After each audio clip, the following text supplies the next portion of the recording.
महापुराण की। कहते हैं सत्यम परम धीमहि, ऐसे परम सत्य स्वरूप परमात्मा का ध्यान करना चाहिए। ध्यान तो हम सभी करते हैं। कोई अपने माता पिता का ध्यान करता है,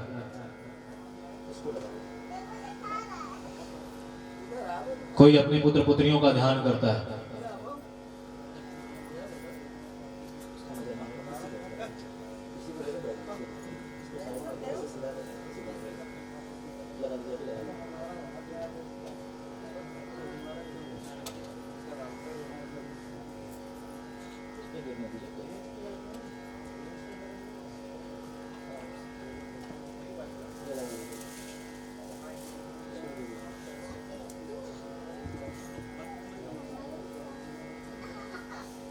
हम सदैव संसार का ध्यान करते रहते हैं, संसार का चिंतन करते रहते हैं। और नियम है, जिसका भी हम ध्यान करते हैं उसके गुण और दोष हमारे भीतर आते हैं। जैसे अभी आप सभी यहां बैठे हैं और मैं कहूं अभी बैठे बैठे मन में थोड़ा सांप का चिंतन करो तो क्या होगा? तुरंत भय प्रकट हो जाएगा। अभी मैं कहूं बैठे बैठे थोड़ा खूब रुपया पैसा का चिंतन करो तो मन में लालच प्रकट हो जाएगा। तो जिसका भी हम चिंतन करते हैं उसके गुण और दोष हमारे भीतर आते हैं। यदि किसी मित्र का ध्यान करते हैं तो हमारे भीतर प्रेम प्रकट हो जाता है। किसी शत्रु का ध्यान करते हैं तो हमारे भीतर क्रोध प्रकट हो जाता है। तो कहते हैं सत्यम परम धीमहि, सत्य स्वरूप परमात्मा का ध्यान करने से परमात्मा के भीतर जो निर्विकारता है, परमात्मा के भीतर जो दिव्य शक्ति है, परमात्मा के भीतर जो दिव्य सामर्थ्य है, वो हमारे भीतर आती है। सत्यम परम धीमहि। ऋषियों ने कहा, हे मनुष्यों, असत संसार का ध्यान करने पर संसार के दोष तुम्हारे भीतर आएंगे। कल मैंने बताया था, संसार में कभी कुछ भी टिकने वाला नहीं है। संस्कृति इति संसार। आज किसी के पास बहुत रुपया पैसा तो ऐसा नहीं कि हमेशा रहेगा, कल के दिन गरीब भी हो सकता है। आज कोई बहुत सुंदर है तो ऐसा नहीं कि हमेशा सुंदर ही है, कल के दिन कुरूप भी हो सकता है।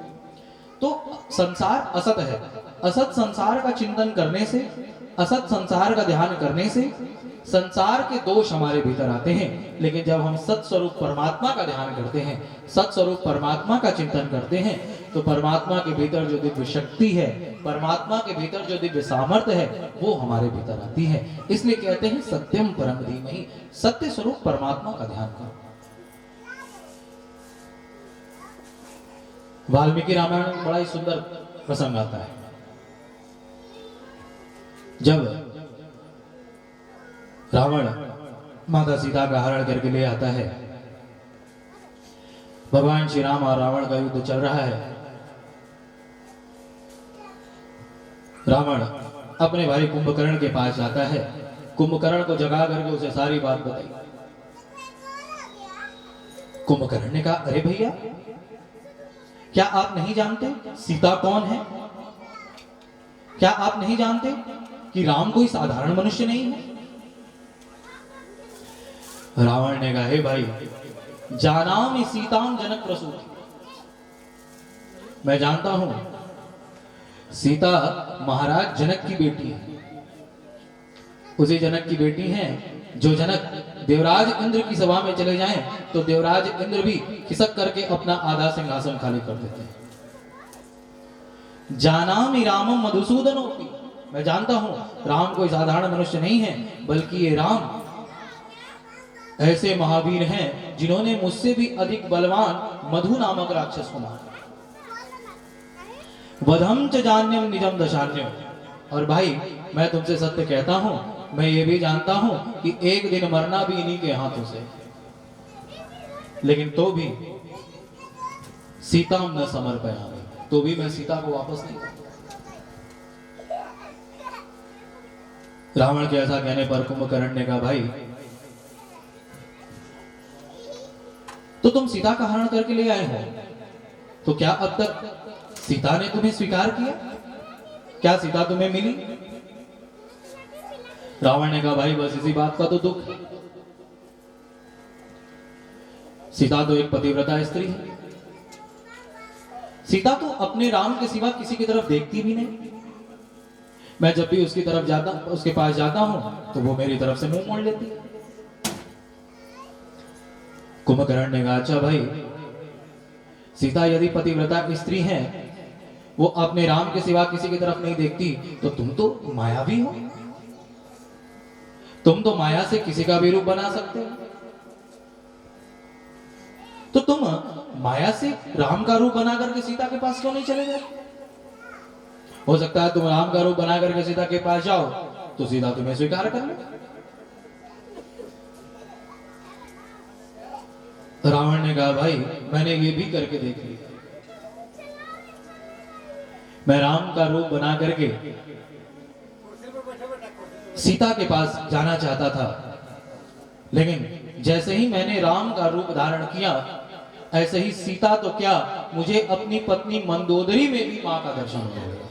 तो भाई मैं तब से यही सोच रहा हूं कि जब नकली राम में कितनी पवित्रता है तो उस असली राम में कितनी पवित्रता हो।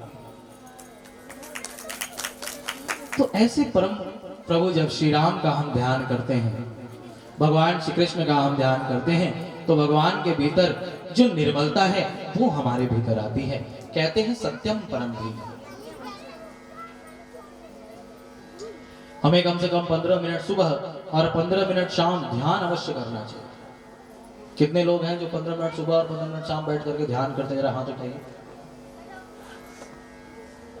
एक माता जी, एक, हाँ हमारे यजमान जी, और बस 2 3 4 लोग। ध्यान का अर्थ है भगवान के आने की प्रतीक्षा करना। कई लोग पूछते हैं महाराज ध्यान कैसे करते हैं? ध्यान क्या है? ध्यान का अर्थ है भगवान के आने की प्रतीक्षा करना। जैसे किसी मां का बेटा यदि कहीं चला जाए, कहीं खो जाए, तो वो मां अपने बेटे की याद में रोते रोते मूर्छित हो जाती है। जब उसकी मूर्छा दूर होती है, घर के दरवाजे पर बैठ करके मन में बेटे का चिंतन करती है, मुख में बेटे का नाम रहता है और एक टक दरवाजे की तरफ देखती रहती है। थोड़ी सी आहट होती है, मां दौड़ पड़ती है, अरे अरे लगता है मेरा बेटा आ गया।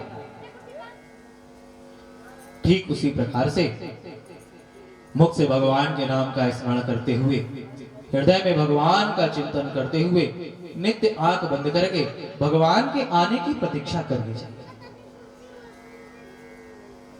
ये दोनों भृगुटी के मध्य यहां पर आज्ञा चक्र, योग में जिसे आज्ञा चक्र कहते हैं, इसे भगवान के आने का दरवाजा कहा गया। संतों ने कहा है जो नित्य आंख बंद करके भृगुटी पर भगवान के आने की प्रतीक्षा करता है, भगवान के दिव्य सुंदर स्वरूप का चिंतन करता है, अरे भगवान के तो काले काले ऐसे घुंघराले घुंघराले बाल हैं, भगवान का कितना सुंदर सांवला सलोना रूप है। हृदय में चिंतन करना चाहिए। देखो देखो देखो, मैया ने आज कन्हैया का कितना सुंदर श्रृंगार किया है। भगवान के सिर पर सुंदर मोर का मुकुट लगा हुआ है, भगवान के पांव में पैजनियां हैं, भगवान ने छोटी सी सुंदर सी पीतांबरी पहन रखा है। ऐसे नित्य भगवान के दिव्य सुंदर स्वरूप का चिंतन करना चाहिए। जो नित्य भगवान के स्वरूप का चिंतन करता है, धीरे धीरे धीरे धीरे धीरे धीरे धीरे धीरे उसे ध्यान में भगवान अपना दर्शन देने लगते हैं। प्रेम से बोलिए भागवत महापुराण की। सूत जी महाराज सौनकादि ऋषियों से भगवान के 24 अवतारों की कथा सुनाते हुए कहते हैं, हे शौनक जी, जब जब इस धराधाम पर अधर्म की वृद्धि होती है तथा धर्म का ह्रास होता है, जब जब दानवों के उत्पात से यह पृथ्वी कराह उठती है, जब जब पृथ्वी पर भक्त सताए जाते हैं, संत सताए जाते हैं, गाय सताई जाती हैं, तब तब भगवान मुख्य रूप से 24 अवतार धारण करके इस धराधाम पर प्रकट होते हैं। सनक, सनंदन, सनातन, सनत कुमार ये चारों शनकाद ऋषि भगवान के प्रथम अवतार माने गए हैं। ऐसे ही पृथ्वी को प्रलय के समुद्र से बाहर लाने के लिए भगवान ने वाराह का रूप धारण। राम, कृष्ण, नरसिंह, ऐसे ही भगवान के कुल 24 अवतारों का वर्णन आता है। लेकिन ऐसा नहीं है कि भगवान केवल 24 अवतारों तक ही सीमित है।